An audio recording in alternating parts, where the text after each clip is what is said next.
बहुत बार ऐसा होता है ना, जब लड़की को जन्म दिया जाता है और लड़की जब पैदा होती है तो उसकी मम्मी को बहुत सारे ताने सुनने पड़ते हैं कि यार काश इसकी जगह कोई लड़का होता। या फिर जब लड़की बड़ी भी हो जाती है तभी भी उसको बोला जाता है कि यार अगर लड़का होता तो वो घर संभाल लेता, अभी तुमको तो घर छोड़ के जाना पड़ेगा। रिदा धराना एक फेमस इन्फ्लुएंसर है, उसने भी उसके एक इवेंट में या फिर कोई इंटरव्यू में ये कहा था कि उसकी मम्मी ने अनकॉन्शियसली बस ऐसे बातों बातों में उसको ये बात बहुत बार बोली है, यार लड़का बड़ा होना चाहिए था। और वो उसको बहुत ज़्यादा हर्ट हुई है क्योंकि she is very independent person and she has done so many things in her life, but वो जो ट्रॉमा है ना, वो चीज़ है ना, वो उसके दिमाग से नहीं निकलेगी। हमारे समाज में लड़की को कन्या धन पराया धन ऐसे बोला जाता है। मतलब क्या कि लड़की को जन्म हमने देना है, लड़की को पालना पोसना हमने है, लड़की की शादी का खर्चा हमने उठाना है। लड़की फिर शादी होके किसी और के घर चली जाएगी, फिर जब वो प्रेग्नेंट होगी किसी और का बच्चा दे रही है, किसी और का वंश चला रही है, पर वो लोग खर्चा नहीं करेंगे। खर्चा कौन करेगा? माँ बाप करेंगे। ये रीज़न है हमारे समाज में अभी भी लड़कियों को लेके ज़्यादा लोग ऐसे खुश नहीं होते, पागल नहीं होते जैसे लड़कों को। अरे लड़का हो गया भाई साहब, नसीब ही खुल गए हमारे, लड़का पैदा हो गया हमारे घर। कंपैरेटिवली मेरे को ऐसा लगता है कि लड़कियां बहुत ज़्यादा मैच्योर होती हैं और लड़कियों में समझ ज़्यादा होती है। आई कैन बी रॉन्ग, और मैं रॉन्ग होंगी क्योंकि अभी बहुत सारे लड़के कमेंट सेक्शन में गालियाँ देंगे जिसकी अभी मुझे आदत हो गई है। बट इवन दो मुझे ऐसा लगता है कि लड़कियों में मैच्योरिटी ज़्यादा होती है लड़कों से, बट स्टिल लड़कियों को ये चीज़ें फेस करनी पड़ती है ऑन अ डेली बेसिस। और ऐसी चीज़ों को ना कुछ रीजंस हैं। जैसे लड़की की शादी होती है, शादी के वक्त शादी का पूरा खर्चा लड़की के माँ बाप ने और लड़की ने करना होता है। लड़के वाले क्या करेंगे? लड़के वाले आएंगे, खाएंगे पिएंगे, कुछ सामान बस्ता बोलते हैं हमारे मराठी में, कि कपड़े ले लिए मेहमानों के लिए, रिश्तेदारों के लिए, उतना करेंगे, निकल जाएंगे लड़की लेके। बट जो ब्राइड के माता पिता होते हैं उनको कितना साल घिसना पड़ता है, पैसे जोड़ने पड़ते हैं इस शादी के लिए। Imagine there state of mind कि उन्होंने एक परी को जन्म दिया है, बट वो परी किसी और के घर जा रही है और किसी और के घर जाने के भी उनको ही पैसे देने हैं कि ले ले जाओ, मेरी सबसे सुंदर सी जो अमानत है मेरी वो ले जाओ, और मैं उसके पैसे दे रहा हूँ तुमको, मैं सब कुछ सेटअप करके दे रहा हूँ कि ले जाओ। जब शादी दो लोगों की है, फायदा दोनों को होने वाला है, तो लड़की के बाप ने ही पूरा खर्चा क्यों करना? लड़के वाले ऐसे क्यों नहीं सोच सकते कि लड़की तो हमारे घर आ रही है, फायदा तो हमारा होने वाला है, वंश हमारा बढ़ने वाला है, तो फिर लड़की के बाप ने क्यों पैसे खर्च करने? पैसे तो हम खर्चेंगे। अभी आपको तो पूरे खर्च करने की इतना महान तो मैंने कोई देखा नहीं है, तो एटलीस्ट आधा खर्चा तो तुम कर सकते हो। ऊपर से एक सालों से बहुत गंदी प्रथा चलती आई है, वो है दहेज। मैंने जब मेरा बायोडाटा बनाया उसमें मैंने सबसे नीचे लिख दिया था, हमारी बेटी ही हमारा सबसे बड़ा धन है, तो प्लीज़ आके पैसे या फिर रिश्वत मांगने की कोशिश ना करिएगा। मैंने ऐसा लिख दिया था वहाँ पे। और मेरी मम्मी ऐसी थी, यार क्या लिख दिया ये, प्लीज़ डिलीट कर दे। मैंने बोला अगर ये डिलीट करेगी तो मेरा बायोडाटा डिलीट हो जाएगा। मैं नहीं दिखा रही मेरा थोबड़ा किसी को। अगर ये डिलीट हो गया तो मैं किसी से नहीं मिल रही और ना ही मैं किसी से शादी कर रही। ये ऐसा ही रहेगा, मुझे किसी को 1 रुपया देना नहीं है। और क्यों दूँ मैं पैसे? मेरी वर्थ सबसे ज़्यादा है, और अगर मैं किसी के घर जा रही हूँ तो मैं एक्स्ट्रा मनी क्यों दूँ किसी को?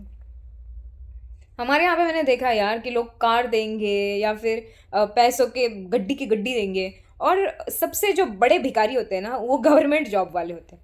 उनका ऐसा होता है कि मेरा बच्चा तो गवर्नमेंट जॉब को है, आपको एटलीस्ट 20 लाख रुपीज स्टार्टिंग के देने पड़ेंगे। तेरा बच्चा खुद के स्किल्स के बलबूते पे लगा होता तो तू ऐसे भीख नहीं मांग रही होती हमसे।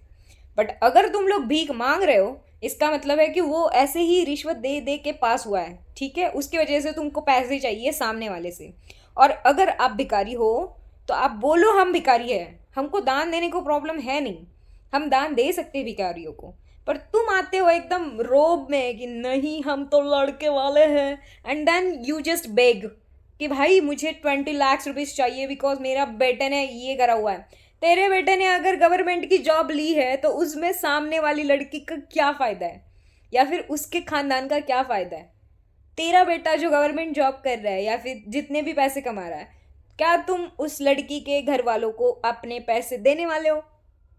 अगर नहीं देने वाले तो इतना बढ़ा चढ़ा के बता के क्या फ़ायदा होने वाला है? हाँ ठीक है, वो लड़की को फ़ायदा होगा, बट लड़की को अकेली को नहीं फ़ायदा हो रहा है, लड़की का भी तुम लोगों को फ़ायदा हो रहा है। So it is mutual decisions. उसमें घर वालों से पैसे लेने की क्या मतलब, क्या सोच है ये? लड़कियों, मैं तुमको सीरियसली बोल रही हूँ, जो भी मेरी वीडियोस देख रहा है, भिखारियों से शादी मत करो। रोड वाले भिखारी चल जाएंगे, ये वाले भिखारी नहीं चलेंगे, क्योंकि एक बार आपने पैसे देने की गलती कर दी, एक बार आपने बोल दिया कि हाँ जी ठीक है, सोने की चेन चाहिए, कितने तोले की चाहिए? 5 तोले की चाहिए, अच्छा ठीक है हम दे देंगे। एक बार ये गलती कर दी, आपको पूरी लाइफ टाइम उनके ईगो में फीड करना पड़ेगा। इनकी मशीन नहीं रुकती। मनुष्य बहुत ज़्यादा स्वार्थी लोभी इंसान होता है, ठीक है, लड़का हो लड़की हो। अगर उनको पहले इसमें समझ आ गया कि भाई हमको तो मिल रहा है, वो भी फ्री में मिल रहा है, भाई साहब वो नहीं रुक रहे, वो नहीं रुक रहे। वो तुम्हारे बाप की पूरी जायदाद हथिया के मानेंगे। This is one of the biggest reason यार, लोग ऐसे सोचते हैं कि नहीं, लड़की लड़की लड़की लड़की हो गई तो। और ठीक है, मैं समझ सकती हूँ कि वो जो एरा थी, वो जो युग था, वो बहुत अलग था, बट हमारा युग बहुत अलग है। और देखो, चेंजेस कहीं ना कहीं से स्टार्ट करना इम्पॉर्टेंट है। चेंजेस हम स्टार्ट करेंगे तो हमारे बच्चों को फ़ायदा होगा। अगर हम भी इनके जैसे ही घुट के जिए और हम भी इनके हाँ में हाँ मिलाए, भाई अपने बच्चों के लिए तो हम आवाज़ उठा सकते हैं ना। आगे की पीढ़ी के लिए हमको आवाज़ उठानी, आगे की पीढ़ी के लिए हमको बोलना है कि नहीं, हमारी वर्थ पैसों से ज़्यादा है। और भीख मांगनी है तो दोनों हाथ पसार के मांगो, हम देने के लिए तैयार है। भीख मांगनी है तो दोनों हाथ पसार के मांगो, ऐसे भीख नहीं मांगते हैं, इतने रुबाब में आते, ऐसे ऐसे वाला नहीं, ऐसे वाला नहीं चलेगा। One more thing which hurt me so much is pregnancy. भाई लड़की 9 महीने बहुत सारे पेन में से जा रही है। 9 महीने के पेन के बाद वो जो बच्चा देगी, उसके बच्चे पे उसके ससुराल का नाम होगा, ना कि उसके मायके का नाम होगा।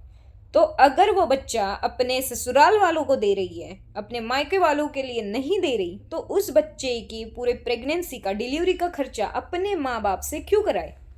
इस बात का कुछ सेंस होता है कि ये जो वंश आगे बढ़ने वाला है तुम्हारा, वो इस बच्ची से या बच्चे से बढ़ने वाला है। वो बच्चे का खर्चा कोई तीसरा आदमी कर रहा है, जिसको इस चीज़ का कुछ घंटा फायदा नहीं है, कुछ घंटा फायदा नहीं है। क्यों करे वो ये चीज़? हमने ना अपने पैर पे खुद कुल्हाड़ी मार ली है भाई साहब। शादी का खर्चा हमारे माँ बाप कराए, प्रेगनेंसी का खर्चा हमारे माँ बाप कराए, और अगर कुछ प्रॉब्लम्स हुई बीच में, उसके लिए भी हमारे माँ बाप से पैसे लेके आए। क्यों? प्रेगनेंसी में ना ये बात स्पष्ट होनी चाहिए कि भाई मेरे पेट में जो बच्चा है वो मेरा अकेले का नहीं है, तुम्हारा भी है। इस जो साजिश हुई है इसमें तुम्हारा भी हाथ है, तो हम दोनों ये सॉर्ट आउट करेंगे। मेरे घर वाले क्यों सॉर्ट आउट करें? मेरा ख्याल तुम रखोगे, मेरी मम्मी क्यों रखे मेरा ख्याल? तुमने करा है ना ये कांड, तो मेरी मम्मी क्यों मेरा ख्याल रखे? तुम क्यों नहीं रख सकते मेरा ख्याल? Is it that hard to take the responsibility? अगर तुमको रिस्पॉन्सिबिलिटी लेनी नहीं है भाई, शादी क्यों कर रहे हो? और ऐसा बिल्कुल भी नहीं है कि अच्छे लड़के दुनिया में नहीं है। Let me tell you, I have seen so many good people in the world, जहाँ पे लड़के अपनी बीवी को एकदम अच्छे से उनका ख्याल रख। शादी के लिए भी बहुत सारे लड़के खुद से बोलते हैं कि नहीं हम नहीं ले सकते दहेज। हम क्यों ले दहेज? जब मैं कमा रहा हूँ, जब मेरी औकात है कमाने की, तो मैं तुमसे दहेज क्यों लूँ? ऐसे लोग मैंने सच में देखे हैं, और बहुत अच्छा लगता है, बहुत प्राउड लगता है ये चीज़ देख के कि हमारे देश में भी बहुत अच्छी संस्कार वाले, अच्छे घर वाले लोग हैं। लड़कियों बस हमको वो ढूंढने हैं और उनसे ही शादी करनी है। हम वो क्या गेम है ना, पोकेमोन गो, वैसे वाले हमको ये पोकेमोन ढूंढने, ठीक है? अच्छे लोग हैं, अच्छे लड़के हैं, हमको बस अच्छे वाले चाहिए। और ये जो मेरे कमेंट सेक्शन में आके गालियाँ देते हैं, ऐसे वाले नहीं चाहिए। तुम लोगों का ना कुछ नहीं हो सकता, तुम लोगों का बस मैं प्रे कर सकती हूँ भगवान से तुम्हारे दिमाग के लिए, बस दूसरा कुछ नहीं कर सकती। जिनकी भी शादी की घड़ी आ गई है, आने वाली है, या फिर जो सोच रहे, ये चीज़ें ध्यान में रखिएगा। Marriage is not one persons responsibility, सामने वाले को भी उतना ही खर्चा उठाना पड़ेगा। अगर मैं मंडप बुक कर रही हूँ, तुम खाने का बुक करो। अगर मैं कपड़ों का बुक कर रही हूँ, तुम दूसरी कोई चीज़ जो है वो उठाओ और तुम भी करो। ऐसा नहीं होगा कि मैं लड़की वाली हूँ तो हमारे जो लड़की वाली जो पूरी सभा है वो नीचे झुक के रहेगी। क्यों नीचे झुक के रहेगी? हम अपनी लक्ष्मी दे रहे हैं तुमको, हम नीचे नहीं झुकेंगे और ना ही तुमको झुकने देंगे। तुम भी ना झुको, हम भी ना झुकेंगे। हम एक दूसरे से ऐसे बात करेंगे, ऐसे बात करेंगे, ऐसे रिस्पेक्टफुल रहेंगे और ऐसे गृहस्थी चलाएंगे। ये बहुत इंपॉर्टेंट है। एकदम रुक्मिणी कृष्ण जैसी सबकी जोड़ियाँ बने और सबको बहुत बहुत अच्छे से हस्बैंड मिले, और फिर आप सब लोग मुझे अच्छे अच्छे से मेल लिखो, दीदी ये हुआ, दीदी वो हुआ। I will be very excited. I just read your mails and I just start crying if it will happen even in near by future. But एक बात ध्यान में रखो यार, तुम लड़की हो, तुम दुर्गा भी हो, तुम सरस्वती भी हो और तुम चंडी भी हो, और वक्त आने पे हर रूप धारण करना बहुत ज़्यादा इंपॉर्टेंट है। That's all for this video. I will see you in the next video. Till that time, stay blessed, stay happy, bye.